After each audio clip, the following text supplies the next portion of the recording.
like I actually know what I'm doing. I don't. I'm glad one of us does. Fuck yeah, according to some people on the internet, I have no idea what I'm doing. What did they say about me then? Oh, we'll get to that. Welcome back to the Jojitorium. Well, I think, remember too, whenever we found the German Scheiser porn. Let's not lie to each other. You're in twerk classes over there. That's what Yeah. That's all it is. The fitness class. Working on them TikTok videos you like so much. Dead face.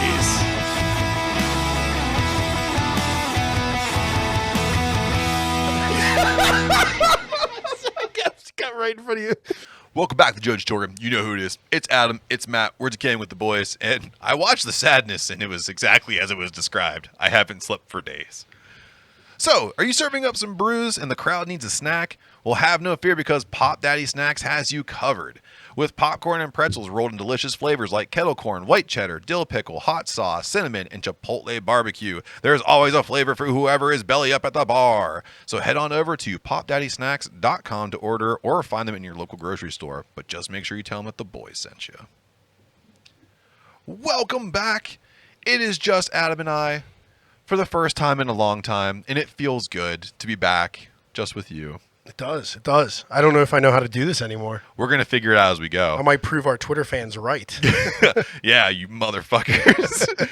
So, we've had some wonderful guests on recently. So, the Pittsburgh Beer Douche, and Fifth Season Brewing, and Tortured Souls. But today, it's just me and you, baby. Let's do this. Mwah. I missed you very much. I hate when you kiss my ear.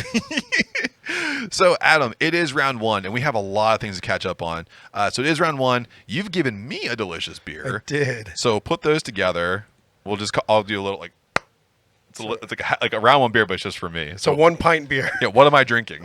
So this was the retired double agent that was featured at the Breweries in PA Homebrew Invitational. That is the last pint of it. We just kicked the keg. I thought I had 2 left. I had 1 left in the keg, and you have it, buddy. So it's coming in at 8.4%. We used a little bit of Columbus, Citra, Idaho 7, and Sabro hops. A pound and a half of jalapeno peppers, and about a half a gallon of pureed pineapple in that thing. I'm going to say this is... So you made it once before. Yes. And it kind of had it was good, but it had a very abrupt flavor profile. So it was you got this and you got this and you got this and you got this. This is all those flavors together. And they sing really well together. And it's just I don't know if it's a nice way to say it, but it tastes cleaner than the last time you did it. Yeah, well, a lot of that has to do with better temperature control this time. Okay. And then we took it from a triple hazy IPA to a double hazy IPA. Oh, okay. So a little bit of that, a little bit less alcohol burn on it for sure. Yeah. And it didn't ferment as hot, as hard, so that keeps the alcohol burn off too. Which, yeah, you're right. That would make it taste smoother. Hey, Yeah, I'm like a nailed cicerone. There you go. But yeah, but have no fears. It will be making an appearance again at the Schuylkill County Brewfest in 6 days from when you're listening to this. Nice. And then at the end of August at the North Hills Brewfest. Wonderful. At our table, and Bash Brew. You're definitely feathering it, brother. I am. For sure. I'm feathering it, dude. So yeah, it's a definite Fed Smoker reference. Yeah. But since you took my last pint, Yep. I'm drinking a Hamm's. That's what I'm talking about. That's a Pittsburgh staple. Fuck Hinesfield, right? It was, yeah, fuck Hinesfield. It was a brew day today, so I need a shifty beer and yeah. And it's Hams it is. It's wonderful to catch you on a brew day too, because I need to talk to you, man. You've been full disclosure. Papa went away for a little bit. We haven't been together for 2. 3 yeah, weeks. we got in a fight. The kids were scared. Yeah, they want 2 Christmases. Yeah, you went on vacation, which we'll be talking about in a little bit. Of course. So, Adam, while you're drinking your Hams, I think people have to understand, though, that all the while I had the last pint here of the Secret Agent, you've been really busy down here in the Brew Lab. You have a lot of things coming up. You've done some collabs. You have some collabs coming up. You have some events coming up. So, we got to talk about this, man. So, what have you been doing lately? Yeah, so I think for the last 6 weeks in a row, the last 6 Fridays specifically, I've been down here in the Brew Lab brewing. For just different festivals we're doing. We have a different festival every other week this summer, so we're keeping busy. Last Friday we were down here doing our Barrel and Flow collab with Ty Clark. She's a local artist. here in the area, and she had some great recipe ideas that we'll talk about when we promote Barrel and Flow, maybe next episode, the next couple episodes. Cool. We'll do a little preview of Barrel and Flow because I got some info on it. And then we had our big one for HomebrewCon with Leaning Cask, which we'll be trying that beer in the second half. Yes. Round 2 beer spoiler. Stick around. And then we have one upcoming at Mondays, either this following week or in 2 weeks. So Awesome. I sent him the recipe yesterday, And that, so was that a Pittsburgh beer douche hookup, or was that Sam? no, that was Sam reaching out. That's to me. all Sam. Yeah, that had nothing to do with Mike Moore. Nothing. Nothing. He didn't do nothing. No corn. Nothing. But yeah, I mean, so it's going to be 6 weeks straight. Take a little break, and then we'll get stuff ready for Brewing Up a Cure in October. That's right. Yeah. I mean, we have some other collabs in the work that are very Hush hush. just they're not set in stone. They might not even happen, but Well, hopefully some cool stuff going on. some cool stuff, slick stuff, neat stuff. And then, of course, you'll see us at Schuylkill County in 6 days with the retired double agent and a little crispy world order. And from there, Barrel and Flow is next. Yeah, man. So getting excited. And you were at Homebrew Invitational with breweries in PA. Yeah, last Saturday. Wow. Yeah. It seems like a lot longer ago, but Dude, man, this week flew. Yeah, so you've been, like I said, you've been crushing Yeah, it. killer. I mean, just unbelievable the homebrew in the city right now. Yeah. There was not a bad beer there. That's awesome. And I did not know who was going to win, and happy to our friend Tom that he won best of show. Yeah. So he's going to move on to the finals up in Titusville, and Yeah. Good luck to him. Maybe we might be there. we might be there. We might just go visit. We might go visit you guys. Maybe have some fun. So, we already talked. Dude, we talked about Schuylkill County, which is awesome too, because you're gonna hang out with the wonderful Adam Zane from 412 Brewing at that one as well. That'll be fun because he's always a blast in the glass. We'll be right next to the 41210 at the Bash Brew table. Okay, great. And then you're gonna go full Dennis from It's Always Sunny in Philadelphia. By the time you listen to this, you've already done it. Yeah. You were guest bartending. Yeah, it went great. I guest bartended at Arboretum Trail with my wife, and I didn't make her do everything, I swear. Yeah. It's like, if I could predict the future, she's going to do really, really well, and you're going to have a lot of great conversations. I'm going to put my pillow on the couch before we leave for the shift. Smart. Yeah. Smart. She's a former bartender, a well-trained bartender. Yeah. I've never done it before, so I'm a little nervous but excited. I think you can pour a beer, but I've seen your artwork here. I can pour a draft. Yeah, you got it, man. I got faith in you. So, like you said, you were hard at work, and I wasn't. I went on vacation. I wore this shirt for you because it's got Star Wars writing on it. I went to Sunset Beach. Live long and prosper, right? Yeah. Yeah. Live long and prosper, motherfucker. Cool. Yeah. I went to Sunset Beach, North Carolina, man. I went to another zip code to cheat on you.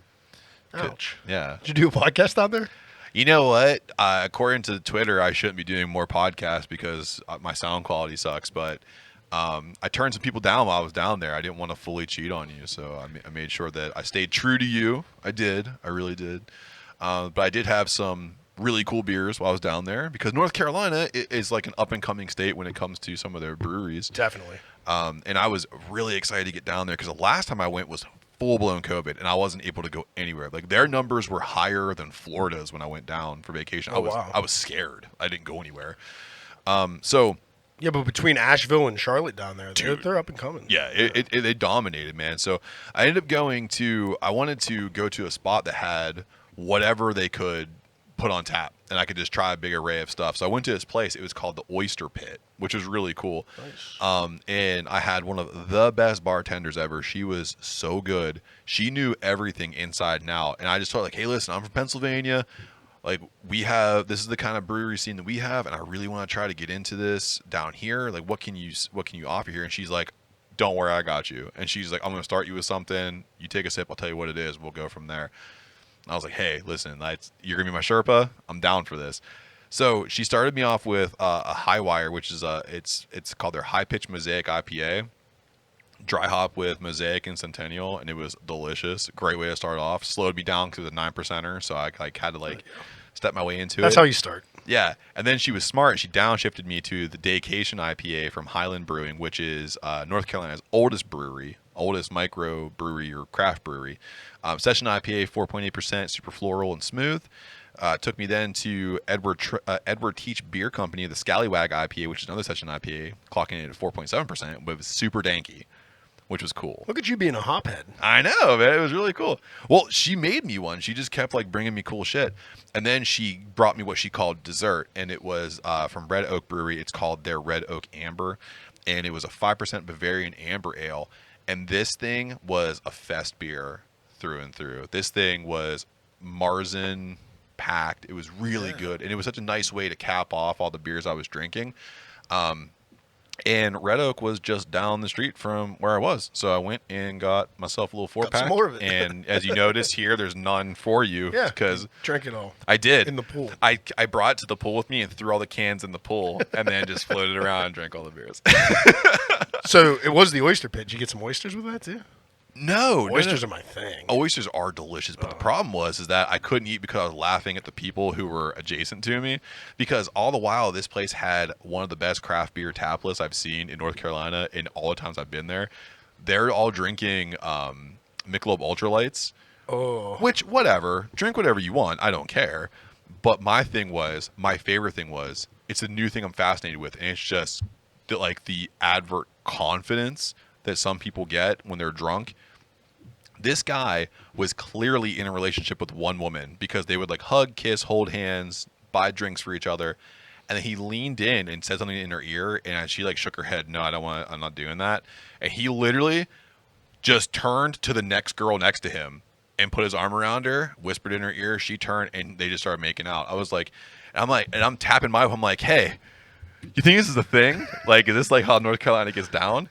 This dude was just like, I've been here with you. You don't want to do whatever. You don't want to blow me in the bathroom or whatever. This is the oyster pit. Aphrodisiacs for days. And if we're not doing oyster shooters, then get the fuck out. Yeah. Kick bricks, bitch.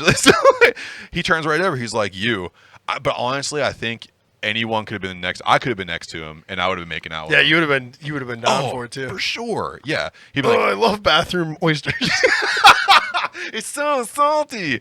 But fantastic time, man. I had a great time down there. I can't wait to go again. And hopefully one of these days when you and I can do it, we're going to take a boys vacation and try to get down to one of these places like Virginia or North Carolina. And take Lake Erie. Lake Erie. Baby. Buffalo. I'm going to Buffalo. Don't worry about that. Let's go eat some trash plates, baby. Oh, dude, I love a good trash plate. Speaking of trash plates, Adam, SummerSlam 2022 is coming out here. Number 2? Oh, yeah. If we're talking SummerSlam, I need another. Hams is going down for real. So scheduled for July 30th of 2022 at the Nissan Stadium in Nashville, Tennessee. The biggest party of the summer is scheduled to take over Peacock for streaming. This card is looking pretty similar to what we've seen so far in the past because WWE cut a lot of their talent and they're trying to stop the brand split. And also, Vince McMahon spent a lot of money in his blowjob budget. So, but let's take a look at this. He got cut, dude. He got cut for the budget too. He did, and we'll get to that in a second too. So let's go over some of these matches and just kind of give our predictions on it real quick. Sure. So let's just start from the bottom, work our way up. So we're looking at Logan Paul versus The Miz. It's a singles match that has some pretty good build. Logan Paul has great heel heat just because he's Logan Paul. The Miz has always been known as one of the best heels in the game. He's always compared to MJF, and MJF is always compared to The Miz. I think they're not the same, but whatever. I'm actually going to go with Logan Paul going over in this one because The Miz is a company man. He puts over stars to get more people watching the products. And I think if he loses Logan Paul, it's going to start a good program between those two, and it'll bring more eyes to the product. They are definitely not the same. No. But, yeah, I agree. Logan Paul's going over. Yeah. More eyes on the product. He gets his heat back from Mania. Which he lost. Yeah. Well, he won the match, and then Miz turned on him. Right, which then kind of turned Logan Paul babyface for a hot second. But people were still like, fuck you. Nah. I don't know. He was good in the ring. I mean, I hate both of them, but yeah, I like The Miz more though. But he does everything, man. Like, he can't win. He had a zombie match. He had a zombie match that sucked, and he's like, I'm gonna do it for you, Vince. He's gonna put Paul over. Yeah. How about Bianca Belair coming in as the Raw Women's Champion going against Becky Lynch? Boy, it sounds like WrestleMania so far, huh? Yeah, WrestleMania Take Two. WrestleMania is supposed to be over. I don't know. It's Bianca Belair all day. I don't know. I think they might put it back on Becky. I don't know why they would do that though.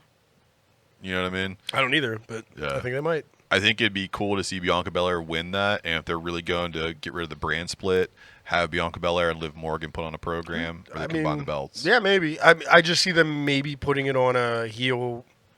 I guess you could do that at like Survivor Series or some other time. Put on a heel going into Mania, but that's pretty far away. That's long-term booking. That is long term, and they don't do long term. WWE. Well, we'll get into that too. Maybe that's good. Yeah. I don't know.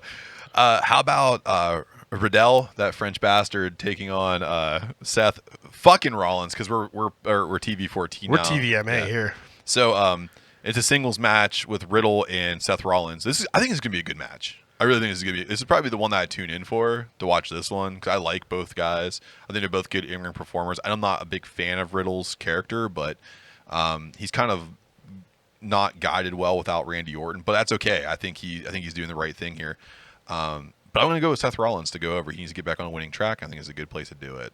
Seth Oyster Shooter Rollins, huh? It's so salty. Yeah, I mean, I agree with you. I think this or the tag match are going to be the match of the night. Yeah. I agree with you. I think Seth Rollins needs a win after losing 3 straight to Cody Rhodes, right? So, who's off this card due to injury. Yeah, I think Seth Oyster Shooter Rollins. Yeah, I'll take that. I'll take that all day. How about our new baby doll? Seth Salty Rollins. How about the new baby doll, babyface in the WWE? Liv Morgan coming in as the SmackDown champion, going against the lamest, baddest woman, Ronda Rousey. Dude, I can't handle Ronda Rousey, man. Her skill set has not evolved at all since she came into WWE. I feel like she doesn't go and train. Seems like it declined. She came in really good. Yeah. Why aren't you leaning more on the whole judo aspect that she has? Like, she has jiu-jitsu and she has judo, and those things translate into professional wrestling. Why aren't you letting her do that, except making her do these, like, fake punches that she's throwing and no one's buying? And fixing her ring gear every 5 seconds. Oh, no. I'm rooting for Liv Morgan to go over and Ronda Rousey to go home. Yeah, I agree. Yeah, I want Liv Morgan to keep this belt for a while. I think she grinded and she earned it, and I really like her as a babyface champion. I think she does a great job here. Let Rousey get back to the farm. She can come back for Mania. Yeah, exactly. Yeah, and then you know who would actually have a good program with Morgan would be Carmella, to actually give her a real run at this. They just throw her into like throwaway championship matches. Yeah. I'd like to see She's on her. TV all the time, though. She is. I'm glad she got rid of that stupid fucking face gimmick. Yeah, that was stupid. Stupid mask. So the Usos, Jay and Jimmy, taking on the Street Profits again for what feels like the 80th time. But this time, Jeff Jarrett, Double J. If you watch him in the 90s, there's a whole way to finish that. Ain't he great? He is great. This is for the Undisputed Tag Team Championship. This is the most unsurprising match. There's no way the Usos drop to the Profits because the Street Profits are on a collision course with each other. Clearly, they're going to break that team up. Yeah, I think they've already shown their hand on that one. Yeah. I agree. I think this might be the match of the night, but Usos are keeping those titles. Yeah, for sure. Bobby Lashley coming in as the champion, going against Mr. Theory for the United States Championship in a singles match. I think in this one, and the reason why I think Bobby Lashley is going to go over in this one is because Theory is Mr. Money in the Bank, and I think he's going to cash in later on here in the program. So I think Bobby Lashley is going to go over with the U.S. Championship, and then Theory is going to have some extra work to do, little overtime pay later on. I don't think I have anything to add to that. I think you're 100% correct. Feels good to be correct. Yeah, Especially you nailed that. When you tell me I'm right, it's a special kind of compliment because you usually try to be a contrarian. Oh, yeah. Most times. I think you're a big dum-dum most of the time. Yeah. I feel like your audio quality sucks, too, on this podcast. Thanks a lot. So talking about sucking here, how about Pat McAfee taking on Happy Corbin in a singles match that nobody asked for? Yeah, not... I didn't. I mean, at least now I know they were teammates at some point on the Colts, right? Yeah, I found that out. I didn't know. I didn't know that Corbin actually played pro ball. I didn't know he actually looked worse than he does now. How did he have less hair but a horseshoe back then? And has I don't know. What a freaking athlete, though, because he's a Golden Gloves boxer, played in the NFL, and now a pro wrestler. But That's NXT crazy. Corbin is the best Corbin if they let Yeah. him be NXT Corbin. Skullet Corbin was the best So Corbin. good. Yeah, who are you taking in this one? I think it's, since it's not really a celebrity match anymore, but like a special appearance by Pat McAfee. I think they're gonna let the babyface win. I think so too. I think Corbin is just kind of a really just awful gimmick right now. Well, yeah, he's not booked for anything Yeah. spectacular. They and need to I'll- put some sort of stip on this to make it interesting. Yeah, I agree with that. I think the other thing too you see here is that McAfee is actually a pretty good in-ring performer. Oh yeah. And that Corbin has no build towards anything, so it's not detrimental to his character to lose here. No. It's not that big of a deal. They're gonna get the Monday Night Raw, and he's gonna have to reset into whatever his next program is anyway. Yeah, whatever that's going to be. So speaking of whatever it's going to be, how about a last man standing match for the undisputed WWE Universal Championship? This is Roman Reigns bringing in the belts against Brock Lesnar, and of course Roman Reigns brings his side bitch Paul Heyman to the ring. And if we look back at last man standing matches in WWE, they have some of the greatest moments of all time, most notably, and I hope that I'm striking a nostalgia chord with you, whenever The Rock handcuffed Mankind and just destroyed him with a chair. Yes. That shit was ridiculous, first and foremost. It's etched in my brain. I can't forget about it. There's no way this match lives up to that. It's etched in McFoley's brain. He thinks about it because it's part of the CTE development that he has. Smoothed it out real nice. So, this is my theory. Get it? Yeah. I'm using context clues. Roman Reigns is going to go over because Brock Lesnar has made it very well known that he does not want to be in any. He wants to fade away a little bit, which is fine. Brock Lesnar is older than you think he is, and I think he wants to try to just do his thing. He's got a whole farm in Sable to fuck, so he needs to go home and relax with some Coors Light. Did you just say he fucks the whole farm? With Sable, yeah. He and Sable fuck the whole farm. So Roman Reigns wins the belt, and finally, to get the belt off Roman Reigns, Theory, Mr. Money in the Bank comes down. I got you with that one, didn't I? All I can imagine is Brock Lesnar coming back in like 2 years with his quote-unquote stud stable, and it's just all these humanoid farm animal fucking things. It's like Professor X's mutants he didn't want. Oh, yeah. It's like, this one's a goat who only gets boners. There's nothing else that it does. It just goes... But what are the? How are you going to creatively name any of them without Mr. McMahon around? Like, you can't just call the one Cowboy, who's literally a cow and a boy. Yeah. Oh, that's really good. That's good shit. That's good shit. So Roman Reigns goes over, Theory comes out, cashes in the Money in the Bank, takes the belt off of him. You think they're putting the belt on Theory, huh? I think they're going to. Yeah. I don't agree with any of that. I think Brock Lesnar's going to win. Okay. Theory's going to come out, get F5'd, lose the case, lose the briefcase, or maybe not even make it to the actual cash-in. Just get his ass kicked before he even hands it over. You know what happens? Edge comes out. You think you know me? Yeah, where's that? I thought he was going to be in a match with newly pantsed Finn Balor. Well, it's a tragedy that he has pants on now, by the way. Yeah, tell me. He's way too hot for that. I love them thighs. Take those pants off. They're like butter. Right? Like muscular butter. The butter gutters. I think we're recording on a Friday. I think that's going to be something on the Go Home show. Yeah, you don't think? And I think Gangrel's going to come out with them. I think you're half right there. I don't think Gangrel's getting on WWE television. I don't think he's going to do anything. I think he's going to be on. I think he's going to be part of the new Brood. But I don't think he's going to do it. I think he's going to come out and make like a brand new. Maybe Christian will come back and kill somebody's dad. Yeah, and make fun of him for it. Yeah, I think you sent it to me. It was the My Girl thing. It's like, hey Ray, you can't see those glasses. he's not going to be. I need to see where he's going. I got a great idea because they're kind of like in a program. The what's the new Brood called? The Judgment Day. The Judgment is Day. in a program with the Mysterios already, right? Yeah. So Edge comes in, joins them. Christian comes out and is like, "Hey, where's Rey Mysterio Sr.? I'll tell you, he's in the ground." Rey Mysterio Sr. can't help you at all. You want to know why? Because he's dead, and he would be just completely gutted that you guys are the last two things he contributed to this business. The best thing that happened.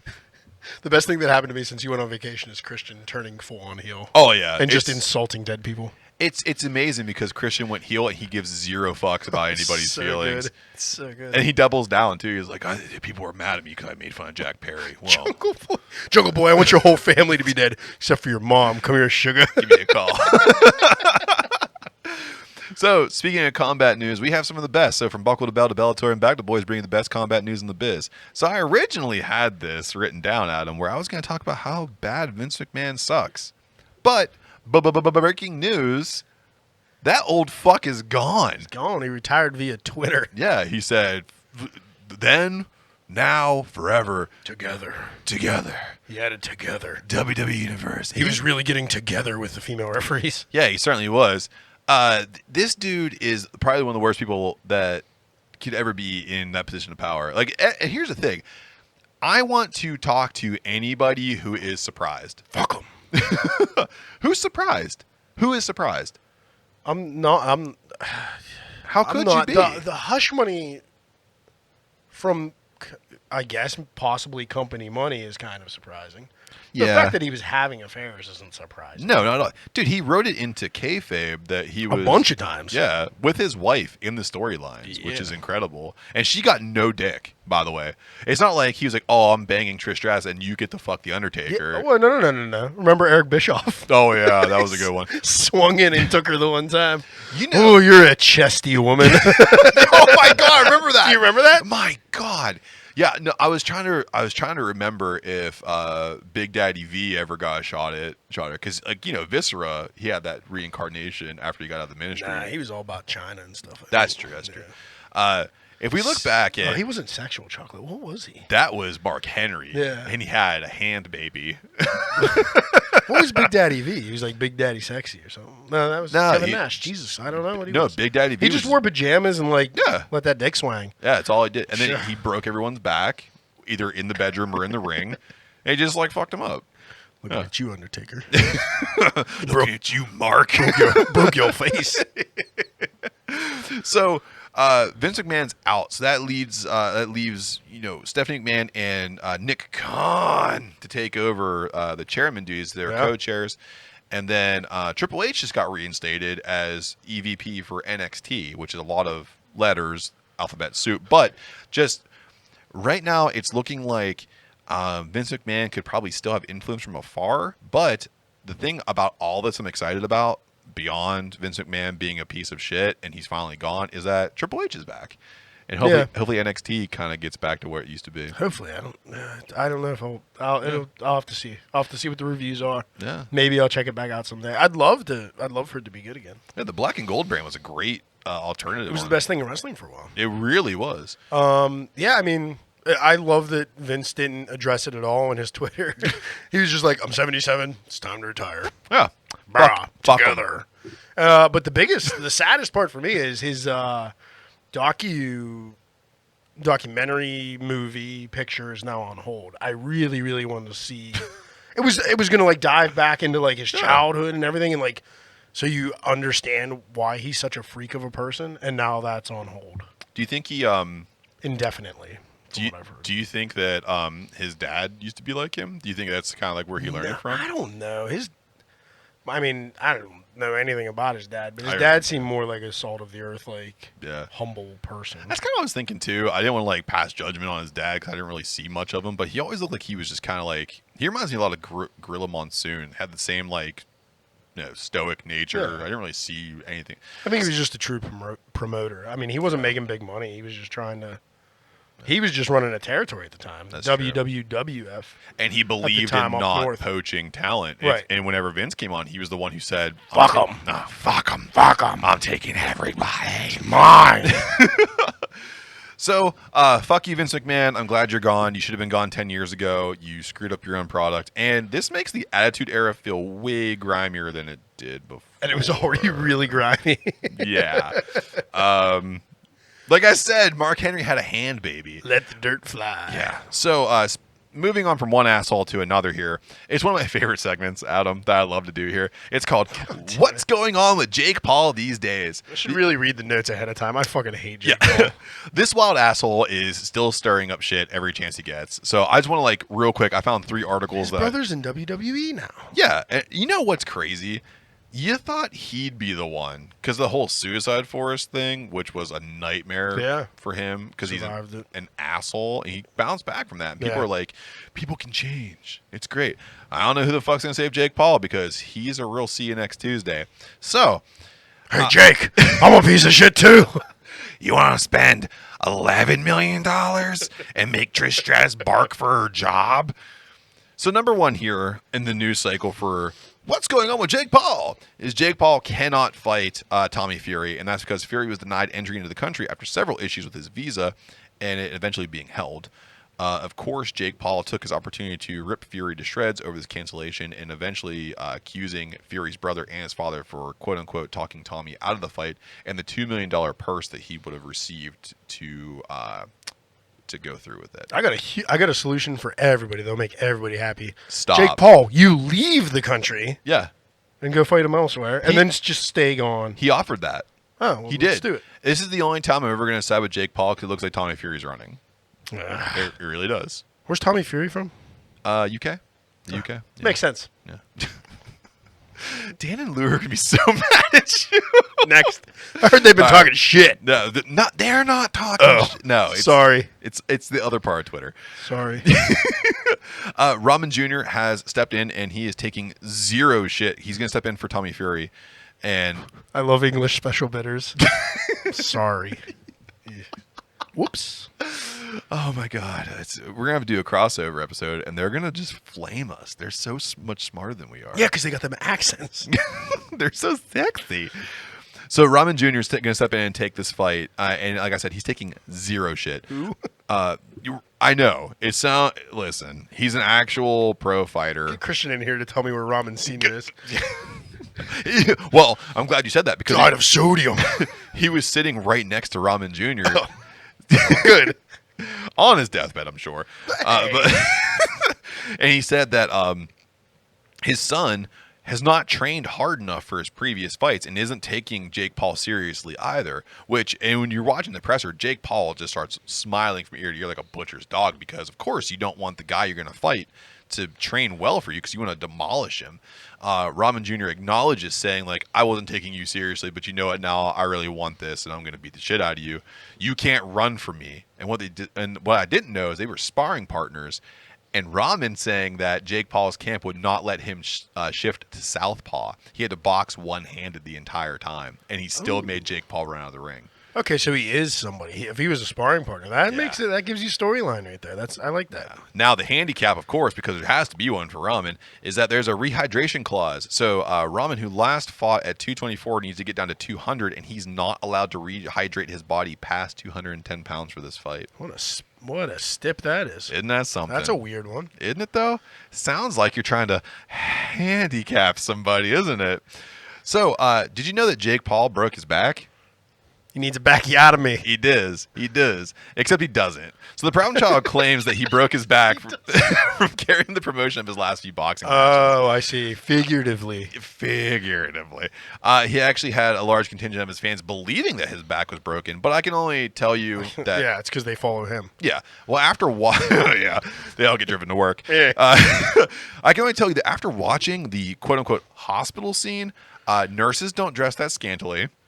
Oh, I gotta watch this. No, it's hospital scene. Yeah, it's pretty decent from that point of view. And that any guy and I'm an out of shape old guy, and I've pulled a back muscle. You don't get that animated when your back hurts. You know, so like people who are like, oh my god, I can't believe his back's hurt. You guys are fucking idiots. I carried my jockey box out of the last beer festival. I was laid up for 2 days. My sciatica. Oh no, give me a back rub. So, real quick, 2 more stories here before I show you something really, really funny. Right. So, Sean O'Malley is going to take on Peter Yan in UFC 280 in October. Nice. 2 of my favorites. It's going to be a great match. Now, and the reason why this is very significant is because O'Malley has faced a lot of backlash about his opponents not being up to caliber to really test his skills. And then Peter Yan, of course, has a very checkered last couple matches here. That legal knee, that really damned him. So this is a great test. Favorite illegal knee of all time. It was great. Winning me the bet. It did. It really, it did win you that bet. It did win me the bet. Shit.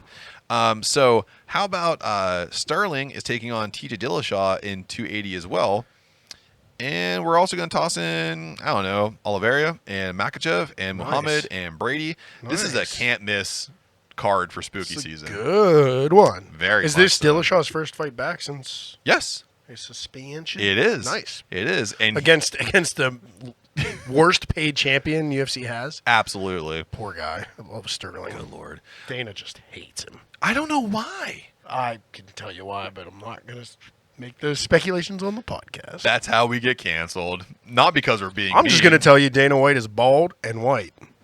What's that mean, Adam? Next story. So Diaz is scheduled for UFC 279, but instead of Dana talking White's about a racist that, piece of shit. Who doesn't pay any of his fighters? Fuck him. none of them. Fuck him. None of them. None of them. That's the only thing Jake Paul actually did right. Was trying to get fighter pay out of Dana White. That So is the best thing Jake Paul has done. thank you, Jake Paul, for that. So how about Diaz is scheduled for 279, where he's Oh boy. not going to fare well. It's a very tough Last fight of his contract. Yeah. He got fed to the wolves on this one. But what I want to do, Adam, is instead of doing that, I brought you a present. He's gonna get beat up by Chimaev. I saw a funny thing while you're pulling that up. It was they had the betting odds up. Yeah. And Diaz is like a plus 1,000 or whatever. And they were like, and the guy who posted it was like, for those of you who don't know what the odds are, if you bet $100 on Diaz to win, you're gonna lose $100. Yeah, usually I go to our friends at fightingodds.com for it's not worth it. If you put money on Diaz, just like $10 and see what you can get back. I think I'm gonna see if he can get lucky and give me some money. That's going to be a tough one. But Adam, one of our favorite comedians, Shane Gillis, Yeah, that's my buddy. back in March, Kinda look alike. he hung out with KFC Radio through Barstool, one of our favorite Oh, I love podcasts as well. KFC I do Radio, too. yeah. Wonderful. And he talked about the time that he actually hung out with Nate Diaz. So I brought this to you because I asked you saw this and you said no, so I wanted to bring this to you. Nobody on earth is better than Nate Diaz. Yeah, that checks out. That's like Probably your number ever. one guy, right? Nate You Diaz. always say, like, if I can hang out Always. with one dude You in can sports, hang out with one athlete, Yeah. Nate Diaz. Bro, it's exactly what you think it is. It was everything I wanted. I walked in, it was him just shotgunning a seltzer. I got in there late, and he was like, yo, get him one. And we walked outside, and he front kicked a stranger. So Nate's like, everybody that comes up, he's like, let's get a picture. Yeah, you, like all that.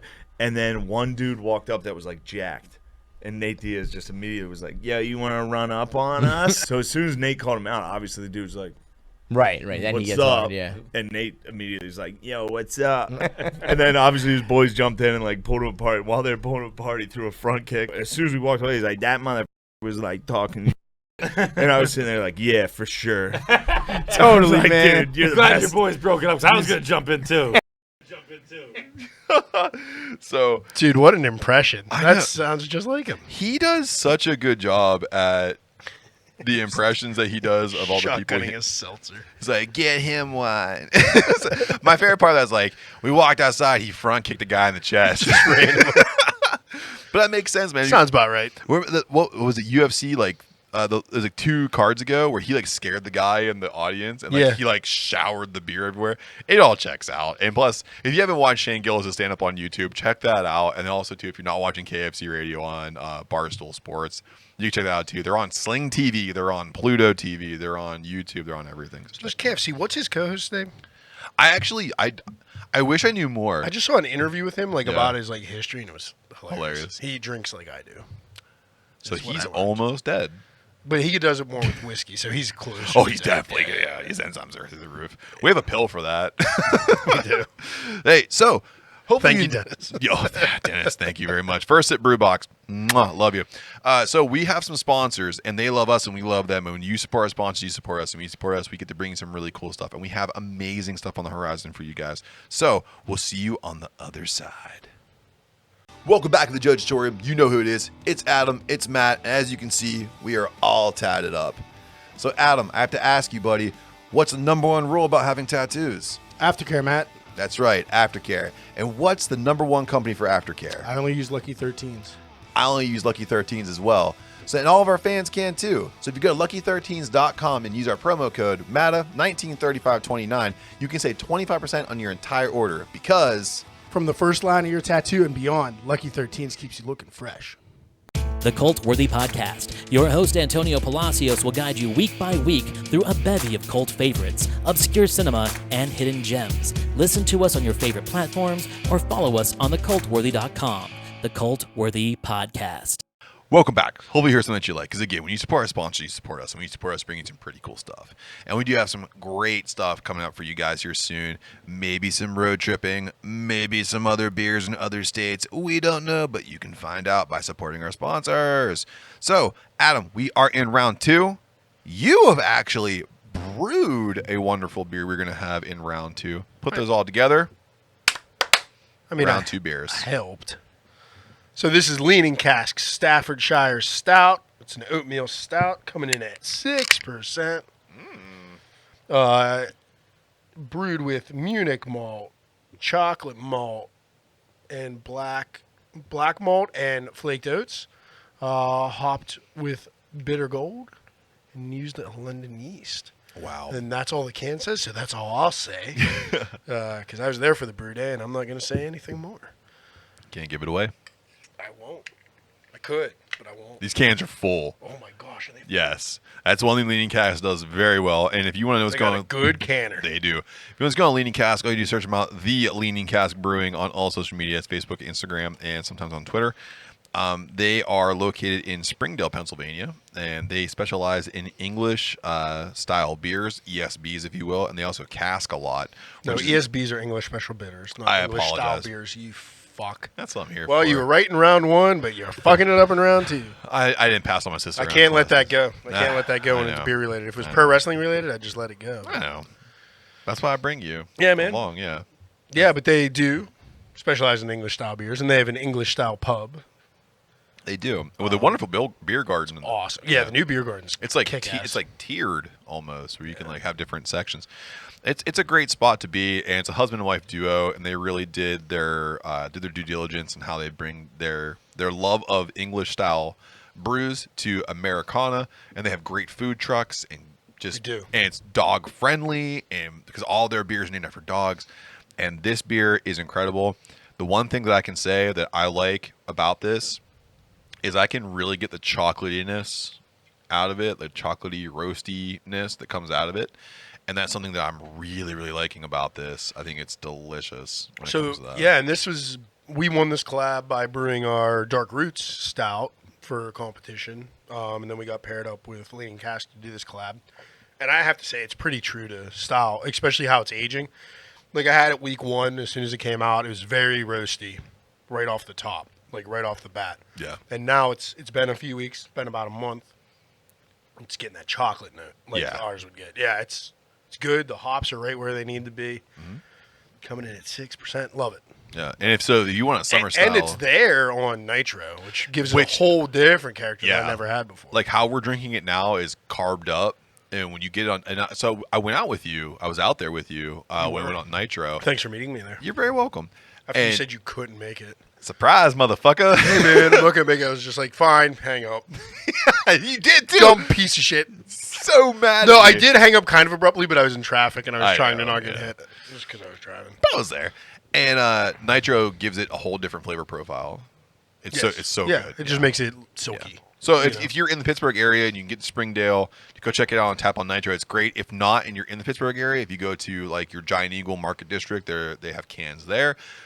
It is a great beer to get. It's a great summer style stout. You can drink it while you're grilling some hot dogs, or you can drink it while you're by a campfire, and you can just enjoy it. It's Yeah, really have good. this thing with a steak or a burger. You will not regret Yeah, that sounds delicious. For me, it's gonna be a turkey burger though. it. Well, I don't agree with that, but Yeah, well, to each their own. I don't want to die. To each their own, and that makes one of us. Yeah. So, so Adam, while we're drinking this delicious beer that you helped create over at Leaning Cask, again, thank you, Leaning Cask Brewing Company. Absolutely. I brought you 2 clips from the internet. All right. Some people sent me some fun stuff to watch. So, just have a moment to watch these together because they're so funny. So here's my first one for you. You got it, sir. Last time my friends were over, we were all sitting here watching a movie. You came downstairs completely nude, covered head to toe in salsa, and screamed, "Who wants huevos rancheros now, bitches?" Me. So I love huevos rancheros. I That's love what all I'm- Mexican food. that's what I'm saying. So if you're only listening and you're not watching, this gentleman is Getting chewed out. heavily, and apparently his wife, who sounds like she's really elevated on this, had all of her friends over. So let's just fathom for a second. There's 10 women over at this house. He's an attractive looking man. He comes down the stairs covered in salsa. I wonder what kind. Would you go spicy? No. You get that in your dick hole, it's going to hurt. Well, I'd go pineapple salsa. So if like this is your lead singer, you gotta like put it all around, like that. So like, You it's definitely like, got to get it on the huevos. it's like dip in the chips. yeah, but if you even get like hot sauce anywhere near it, it Yeah. burns. Like spicy burns. Oh, you know what? I you got actually to keep it mild. I'd go sweet. I'd go pineapple salsa. I fucked up. You know what? For me too. I like where you're going, and now you got my mind going. I'm gonna go black bean salsa. Oh, that would be good. Yeah, you wanna know why? You wanna know why? It's tasty. I want to give it the High in protein. yeah, definitely high in protein, and it could double high in protein too if you play your cards right. Bazing!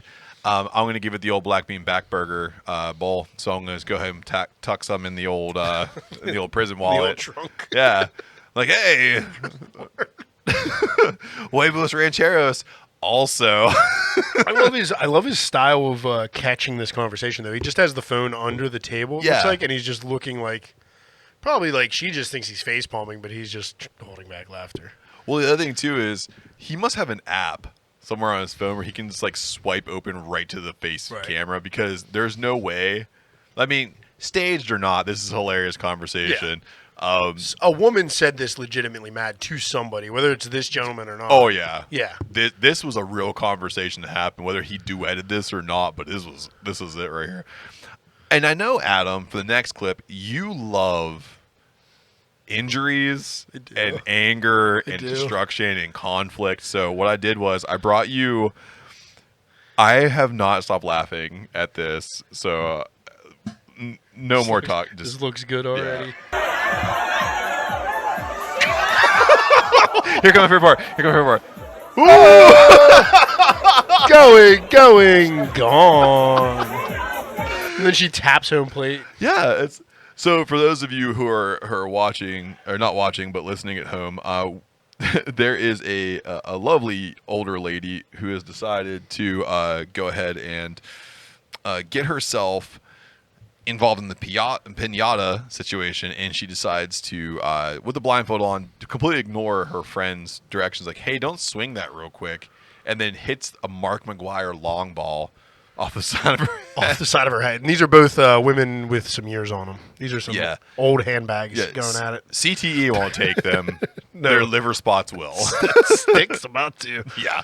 She just full on winds up, thinks she cracks the shit out of that pinata. I don't even know what's going to fall out of it. Probably adult diapers. Yeah. But no, her friend is dead on the pavement. And She Yeah. actually gets up pretty quick. I was gonna say I give her a lot of credit for getting up as fast as she did, because wild. That was I was like, wow. Broke that over her head. Yeah, Talk about mankind rock. That was it right there. The only thing that I wish this video had more of was the sound of the connection, which this is the sick part of my brain, because I'm like, I wish I could hear like that. The crack. Like, yeah. I want that, and I also want her taking the blindfold off and everybody being upset with her. And then she like almost cries. It's like, shut up, stupid. You're the one that did it. Yeah. Don't cry. Yeah, come on, girl. I mean, at that point, you just double down and hit the son-in-law or something. I was you know? going to say, like, as soon as he turns away, you go full heel and you mean, hit him too. What was dummy number one doing trying to get in there anyway? That's You're what not lifting it up and holding it. That's what I didn't understand. Steer clear, stupid. Yeah, get out of the swing zone. Like if you go to SeaWorld and you don't want to get hit by the water, you don't sit in the splash zone. Right. This bitch put herself in the stick zone. She got sticked. Stick. Can we say that's an oops? Oops. That wasn't a, this is a dummy. Gosh, she got destroyed. And then the best part is with the blindfold on, I can't believe how far I hit The that long one. ball. She did the old long ball. I was like, Looking for her peeps. the old Sammy Sosa. Man, yeah. Before he bleached himself. Which got weird. Yeah, it got real weird. Got real weird. Yeah. Got weird. You bleach your skin, you get the nose What jobs. happened to Mark McGuire, speaking of Simpson? He's a coach. Oh, is he? He's a coach, and he's bitching a storm now, by the way. Please tell me he just looks like a bratwurst in a too tight casing. No. He looks good. No? He's Looks slimmed good. back down. He looks like got off the roids? PC Principal from South Park. That makes a lot of sense. Yeah. You know, that's exactly what he should look like. Yeah, exactly. Yeah. But do you know that he's bitching a storm right now about people hitting home runs because he thinks they're using illegal means to do it? No. Yeah, right. What? Yeah, he's all jacked off because people should be tested and no one should be using these illegal substances. And Stephen A. Smith. Somebody get a pot and a kettle for that, man. Stephen A. Smith had to get bleeped out on ESPN. He was like, He just went off. he was like, shut the fuck up. As he fucking should. I'll say it for you, Stephen A. Smith. Mark McGuire, shut the fuck up. You're a fucking hypocrite. Dude, you bombed 73 home runs and you were only a peck. You were a peck and a bicep, and you were hitting long balls. I saw you launch one out of PNC Park. It went so far, they still can't find it. What do you want? It's with all the bodies Garth have. Yeah, so Mark McGuire hits things with steroids, and, Granny- Garth Brooks is just killing people. And Granny's hitting her friends with a stick. That's what. Grandma killed Auntie. You took my last tea bag, you bitch. Golden Girls. That's how they solve it. The Golden Girls reboot. That's how they solve it looks over crazy. That's how they solve it over the UK. Yeah, they sure do. Get your hand off my tea bag. Don't touch my digestive bitch. They probably use loose leaf over there. They're classy people. They are very, very classy, yeah. See, I'm making up for it. So, Adam, there's some shit that I just want to talk about. Okay. Get it off your chest, man. I need to, because I've been away for a little bit, and I just sit there and I read stuff. And first and foremost, I want to talk about podcasts, aka they call them producers. They're also scammers. So it's like, hey, man, like your content, promote it on this arbitrary profile with DMs asking for, and I shit you not, thousands of dollars a month for social media assistance and editing in my podcast. So, when you and I do this, and I think you and I do it well, and we work together to get this thing off, there's someone who's like, hey, you suck. I can do this better than you. If you give me $3,000 a month, I will edit your podcast and do all your social media for you. And I always ask, well, can you give me examples? Show me an example of something you've done. They never have examples. Never do. And there was one time where one of these things was like, I'll do it for free for one day. And I was like, please don't. I don't. Please get away from me. He couldn't type complete sentences. Right. And he's like, I'll do it for one day, free of charge. And you'll get so much flow to your YouTube page. We didn't have YouTube yet. We didn't have the hard cam. We didn't have anything. So I'll get you so much traffic to your YouTube and your Instagram, and you'll get all these natural followers. And I was like, please don't do that. I don't want your assistance. Took it upon himself to just go to a podcast, which I got to look it up again, which podcast was it? He just copy and pasted their reviews and put it on our Apple Podcast reviews. Nice. So if you go on our Apple Podcast right now and you follow some Apple Podcasts. Literally just fraudulent. Yeah, it is. I mean, some of those reviews are. That person is. The last 12, if you look at it, and you'll be able to see, because I don't know, Adam, does anyone call you Kate in your free time? No, not recently. No, I was that ship has sailed. Not since middle school. Yeah, right? Exactly. Yeah. And we started doing this as 30-year-old men. So the 12 of the reviews are for some makeup tutorial, pop culture. I do like watching those. I do too. When they do the cosplay stuff. That's cool shit. Rogue. Little Venom. Oh, yeah, that's good Don't stuff. even bring up Rogue with me. You know how I feel about Rogue. We might have to cut away camera. Grab this mic stand. So my thing is, we're never going to stop them. I know that, but yeah. The hard thing is that we're very exposed in terms of someone could just take that and start running what the guy did. He grabbed other people's reviews and put them on our podcast, and I had to contact Apple and be like, hey man, can you take these down? And they're like, well, we can't. You guys send us all this extra shit. And I was like, I don't have it. But I'm not Kate. Yeah, I'm not Kate. God damn it. Is there anything like this for you're in the brew world? Is there anything like this for you in the brewery scene? Oh, there's definitely. I mean, even at the homebrew level, I've had people reach out and basically say, hey, if you pay me blank dollars, I'll get you followers. Probably just a bunch of bots. Yeah. Or a bunch of foreign accounts that don't really do anything. And I mean, you can see pages not necessarily brewers, but like just pages that I follow that Yeah. have an exorbitant amount of followers, and then you like you can look at the followers, and none of them are local, none of them are from the looks of it in this country. Like you click on one of those profiles, and it's not in English. They're clearly posting video and photos from another country. So you're getting numbers, but none of it's legit, tangible. Yeah. Tangibly gonna result in anything. So if I'm getting that at the homebrew level, I can only imagine what actual like pro brewers Oh yeah. probably get. They probably get all kinds of scams from like fake suppliers to social media marketing things to yeah. Like you like Yakima? Check this out. Right. Yeah. Yeah, and it's just like Yakima. Yeah, that's what it. Yeah. It's in Yakima. northern Alaska. But yeah, it definitely happens in brewing. It's nothing so prevalent and forceful. Like I can just delete it and I don't get back about it. Like nobody's forcibly said, "No, I'm sending you hops." Like that's which would be kind of I'm cool. getting like you followers. I'm gonna like I'm giving you hops, and then all of a sudden you just at your door there's just like a box of hops, and it's like if it was good that'd be great. But you open the bag up and it's just like dead horse dicks and like flies and like this is hops. This is Maybe on the other side it's a little bit of weed or something like that. possibly yeah.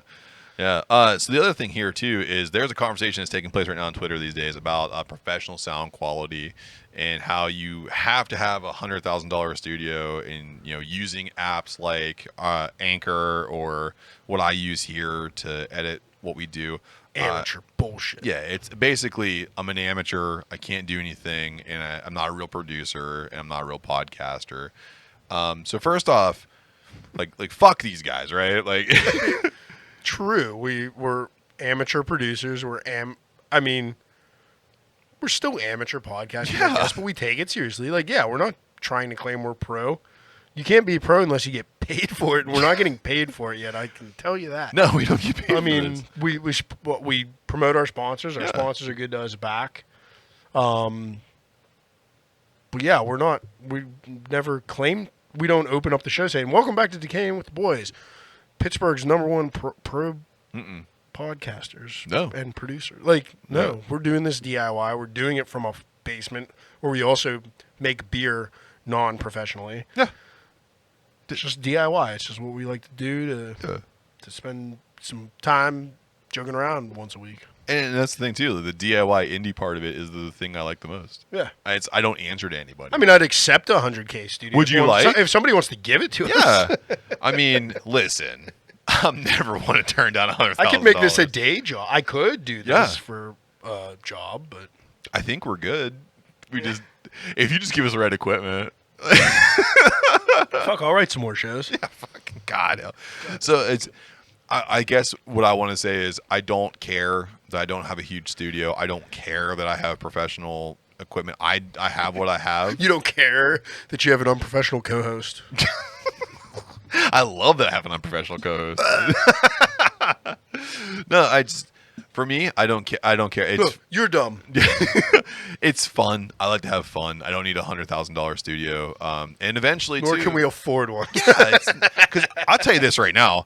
If we had $100,000 for a studio, we wouldn't have a podcast studio. We'd have a brewery, and you would get our podcast from guess what? Inside the brewery.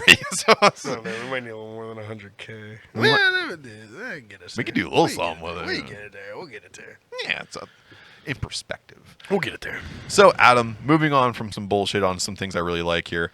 Your favorite questions from the internet. These are fun. Yeah, these are great usually. I think I made an ass out of myself with Mr. Beardouche. We had some good answers. I got very open. I got very loose. You did. Free. I got a message about my anal fistula, which was cool. I almost threw up when you talked about that. And now I feel a little queasy. It was tough. It was tough. It was a tough thing for me, too. So, don't worry about it, man. I'm here to share. I'm here to be open. A little less sharing. How about a little more sharing? Because if you are entering a sporting event as an athlete, and it could be whatever you want it to be, what is your music to walk out to? Do I have to pick the sport, or it doesn't matter? It doesn't matter, really, if you don't want to get that. It would work across anything, I think. Mine would be Electric Callboy, Pump It, for sure. That's a really good one. Goes with sports. It's very upbeat, kind of heavy still, though. Yeah. Makes you dance. I like that one. I like to make people uncomfortable Oh, a lot. no. So I want to be a baseball player. Underneath your clothes, there's a humping story. Close. So I want to be a baseball player because it's America's national pastime. That means a lot of people there that, maybe not as open-minded as other people, which is awesome. Thank you. And I want to come out to Ween's Rainbow. Oh boy. You know that song? Yeah. Yeah. If you don't know it, it's the chorus is, there's so many colors in the homo rainbow. Make sure you let your colors shine. That's good. That's what I'm come out to. Yeah, because I don't care about being good at the sport. Oh, you won't be. No, I won't. You'll No. be terrible. Yeah. So would I. Yeah, but I want to come out and just shock just many people that possible. Maybe play for like the Astros. Oh, I want to. Yeah. I want to go to one of those states that just doesn't handle it well and be like, hey, guess what? Here comes, an understanding of people you don't really consider. A minor league team on the Gulf side of Florida. Oh, yes. Something in the Panhandle would be Yeah, great. baby. Yeah. I like that shit. There you go. Adam, what is the least amount of money you would take per year to leave your current job? Anybody got $5? God, it was a really bad week. I don't know. I don't know. I feel like if I give that number, then everybody knows what I make. Well, I don't. Well, that's the thing though too. Like, are you gonna stay as close as you are to what your yearly is, or are you gonna just? Oh no, I'd take a cut. I would. Yeah, I have a settlement. I would take number, a cut to be a head brewer at a successful brewery for sure. right Yeah. now, and just like even just make their recipes for a while. Like, Yeah. I don't need to be even creative. Yeah. Just get me the fuck I out don't of want to do London. this anymore. I don't know. Says it's a cut, but 70? Yeah. 70K, which is exorbitant for that position Yeah. in the industry. That's what I was gonna say too. So there's a study out there that says at $75,000, and this was as per like 2016. And that's with inflation right now. I'm Yeah. still saying 70. At 75,000, they say that you stop having the common day blue collar worries about money because you individually. That means no kids, no spouse, just you with your own property. Well, yeah. That you're like comfortable. Yeah, if it was just me by myself, I could definitely live comfortable on 75. Right. With Yeah. a wife and like wanting to do stuff and improve stuff. It's not. yeah. There's still like there's not worries, but it's not stressful. But Yeah. I'm not as conceited as Adam. I would take $69,000 way to undercut me. to leave my job. Undercutter's Pizza. 69,000. Either a tackle box full of pepperoni. Tom Green. $999. You piece of shit. I'll make it right here. Did you just reverse Prices Right me, you piece of shit? Yep. Who wants to hire me? $69,999.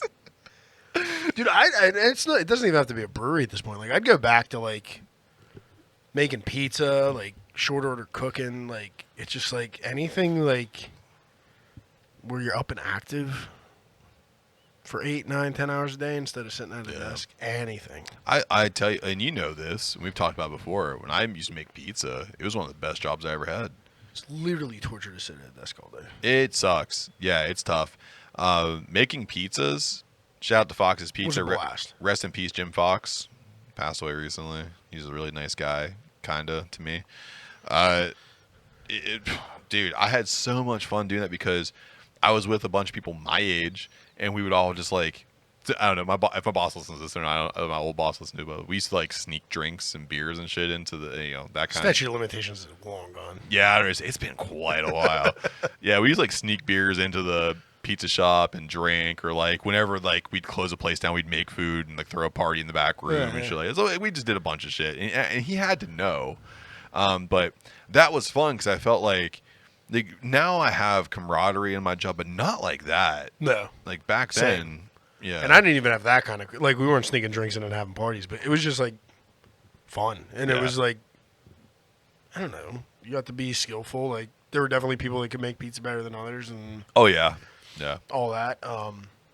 Yeah, man, I would do a lot of stuff over what I'm doing now if it paid. Oh, I think we talked about it once before too. Literally, it's. I mean, get into it. I mean, I'm a federal employee, so we call it the golden handcuffs. Yeah, yeah, know. yeah.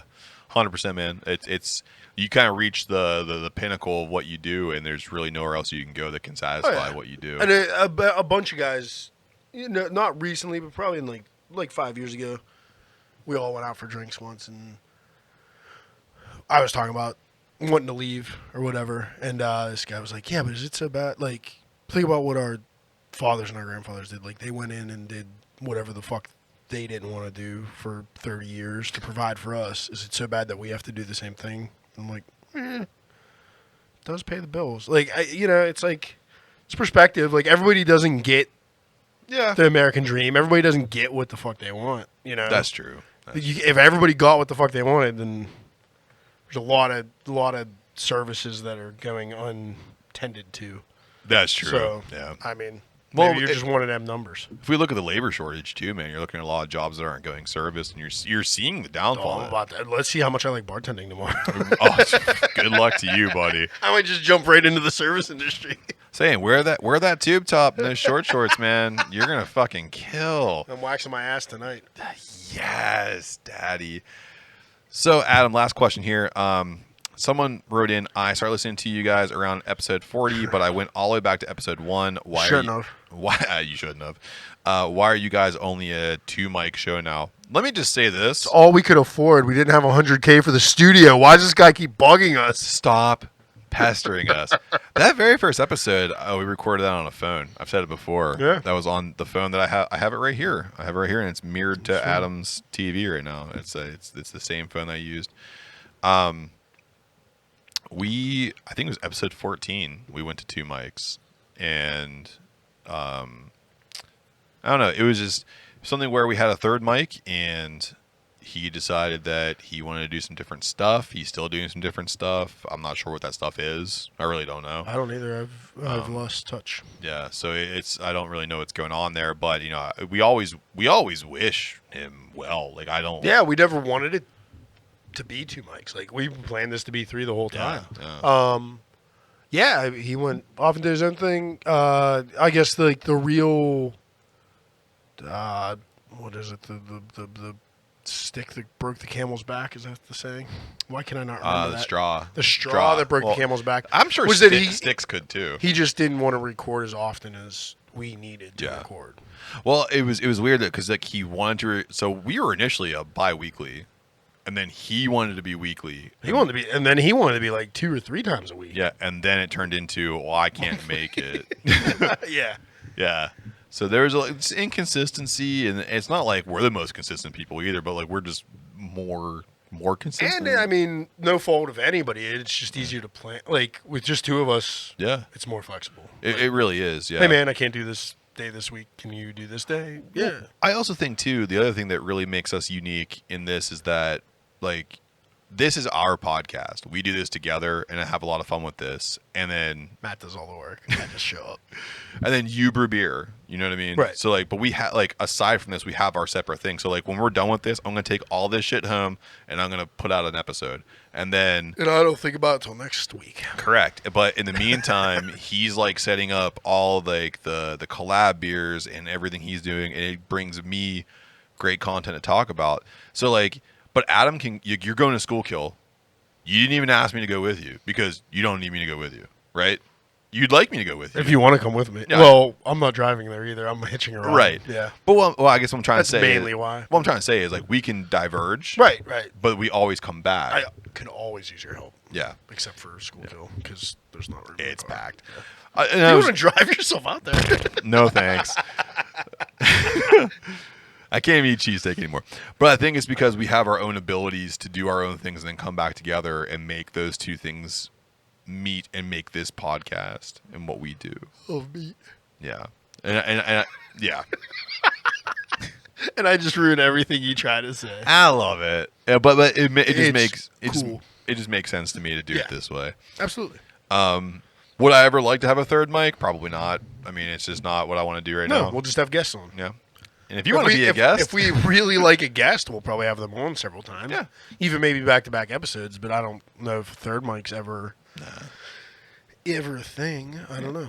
I'm not looking forward to that. You keep trying to branch me off into just doing a beer podcast, but I don't know. I do.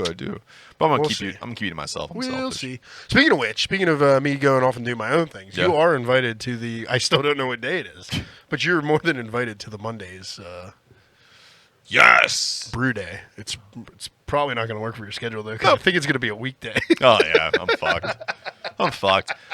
Full disclosure, I'm getting a vasectomy at some point here soon, and then I'm traveling for work and all kinds of shit. So who fucking knows? Just take a random sick day. I will.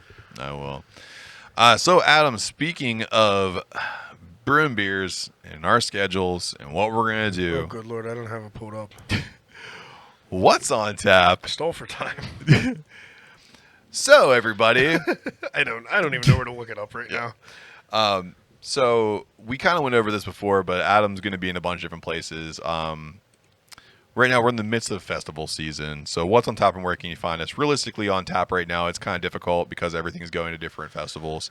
But if you follow at @Bash_Brew on all social media, you can see what's coming up, what's available.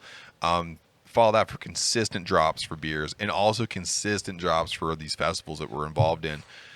We got, Barrel and Flow is going to be coming up, and North Hills Homebrew Fest. I could try to run through. I think I got it. Yeah. I found a calendar, and I kind of know what Saturdays they are. Boom. So, July 30th is the Schuylkill County Brew Fest. If you're on the east side of Pennsylvania, come out and say hi. Then August 13th is Barrel and Flow Fest. We'll be out there with Ty Clark serving up her. We'll for right now just call it a tea wheat beer, but there's definitely other elements to it we will talk about on a future episode. We'll be serving that, and Jojitorium, our West Coast honey IPA, will be there. And then August 27th is the North Hills Home Brew Fest. Defending champions are coming back, and we're bringing the retired double agent that Matt had in round one, the jalapeno pineapple double hazy IPA. That's a mouthful. It's a lot. And then we will be bringing something that's a surprise. I don't want to say what it is Ooh, yet. I'm scared and excited. And then October 8th, of course, we have Bring Up a Cure with Troob, the local homebrew club here, all for charity. Yeah. And then there's something still rumored for Veterans Day weekend. Yes. Waiting for that which confirmation. I think will be the 12th, because Veterans Day is the Friday the 11th. Nice. It's always the 11th, but it's a Friday, so I think the 12th would be that fest. Cool. But I'm not going to say where or when, because it's not confirmed yet. We're waiting for it. But when it I'm is gonna brew for confirmed, it. oh yeah, we'll brew the beer, because if it doesn't happen, we'll still have the beer. I will say one of the beers we're taking to Bring Up a Cure, what we're planning on doing. We are planning to do the Shat-Faced Pumpkin Roll Stout. Yes, for Bring Up a Cure. award-winning. That's what you'll get here when you follow Adam at @Bash_Brew on all social medias, Facebook, Instagram, sometimes on Twitter, and also on Untapped. You get award-winning brews, and they are at your disposal. And don't forget, Make Peace Not War cream ale is available now as well. The third batch just hit kegs this week. They'll be had hitting some. bottles next week. So And it's so good. yeah, we got bottles of that left. Hit me up if we don't have bottles of it left. I'll brew it again. Yep.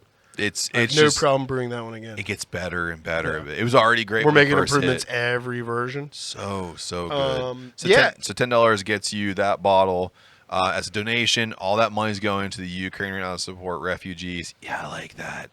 And it's also going to, what's the name of the veterinarian spot? It's an animal shelter. It's Shelter Uluguk. Thank you very much. Yeah. I didn't want to butcher that. And they take care of everything from little miceies to big old horsies and everything in between. Yeah. So all that money goes directly to them. We aren't taking anything home. Yeah, and then as far as for whatever's available to try outside of those festivals or for bottles to take home with yourselves, anytime we hit one of these fests, the next day or the Monday following the fest, I try my best to get out like what beers were there and if there's anything left. And that's really all we got until, October. We'll have kegs of whatever we take to Bring Up a Cure left, I'm sure. Yeah. But until then, like, if it's not going completely in one festival, sometimes I take it to another festival at this point. Sometimes it comes back here to the Jojitorium for serving. In full disclosure, like, everything we're making for Barrel and Flow is going to Barrel and Flow. Whether any of it comes back, who knows? Just depends how busy our table it is. I hope we don't bring any back. I hope it's very busy. Yeah, it me should too. be. Yeah. I hope I think they might have already sold out. I I'm not believe it's sure. sold out. So I don't think we'll be bringing any beer home from that. But these other fests, who knows? I'll try to post and let everybody know.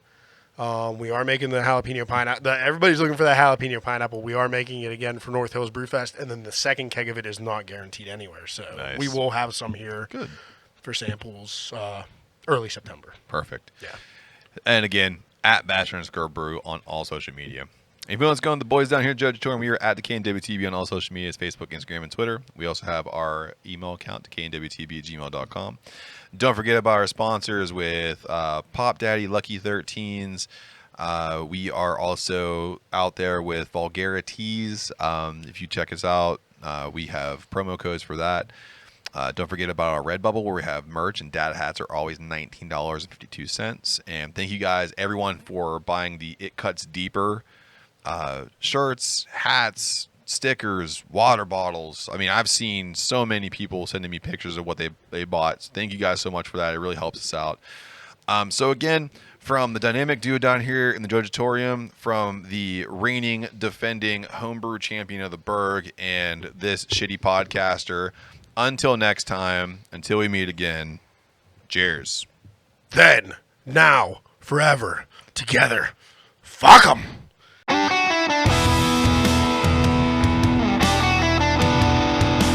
So we don't sound like shit. Yeah, thanks. Thanks, Twitter. Thanks, United Kingdom folks. It's not United Kingdom. What's their name? Dan and Lou, Casting Views. Darby and Luke's. What's up? Are you giving them wrestling names? Luke and Butch. Luke and Butch.